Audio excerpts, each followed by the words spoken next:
I am a teacher, actually, so I'm used to going.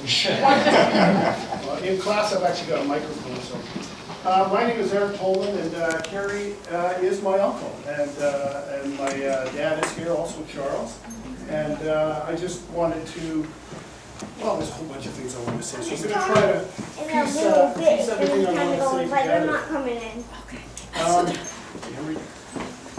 My uncle was, of course, as you know, a remarkable person for so many different reasons. And I wanted to start with my first impression of Uncle Cary. And first time I have a memory of meeting him, or sort of understanding that he was my uncle, was in 1972 when he came to Victoria with his Lotus. I live in Victoria. And when he came to our place, you can imagine the magnet that was for all the kids in the neighborhood. Holy mackerel, what is this? All the kids came running down, and I remember feeling like, wow, this is my uncle. This is amazing. And he's from another country. It's amazing. He's from the United States of America. That's so cool. But the kids, I tell you, all gathered around, and my uncle was just such a calm, patient guy, and he drove all these kids just up and down. They all took turns driving up and down the road. And I just, even as a young 5-, 6-year-old kid, I remember thinking, geez, you know, what a great guy to actually do that. So, as I got a little older, I would of course see Uncle periodically when he came to Victoria and had dinner with my father and I and others. And you know, even as a young man, the thing that really struck me about Cary was his tremendous calmness and patience.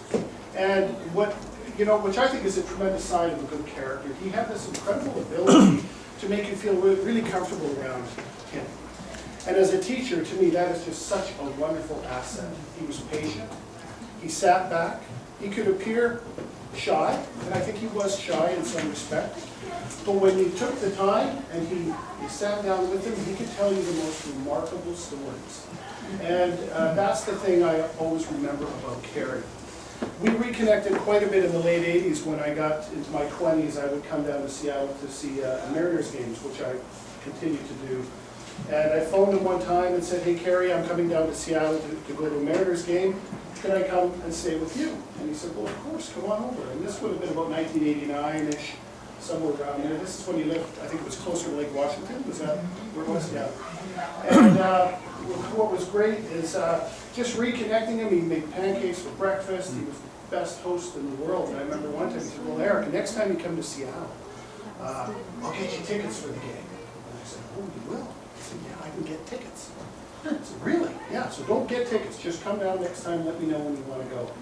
So, of course, when I came down, he gave me these tickets, and they were the best seats in the house. So this is in the Kingo, of course, behind home plate, and I just thought, wow, this is cool.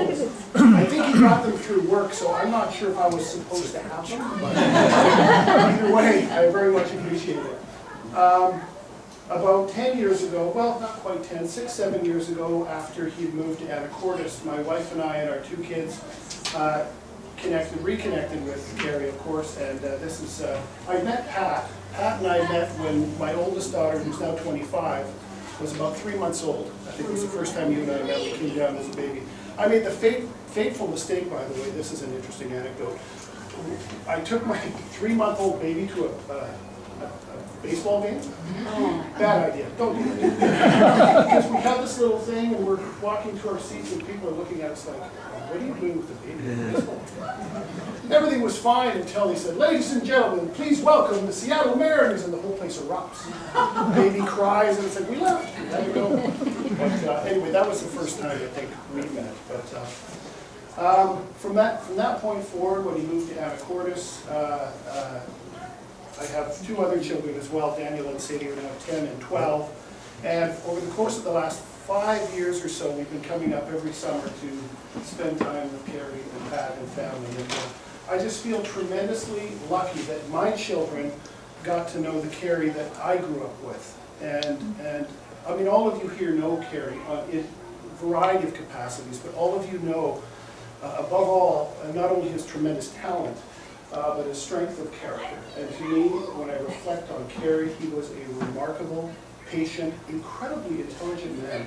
And I think, as I've said before, I don't think people would really know that about Cary unless they took the time to sit down and listen to him.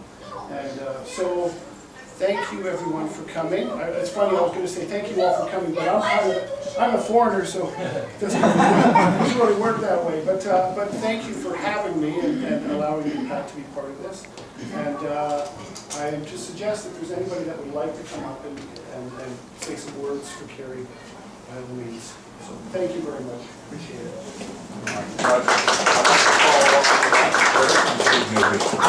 it.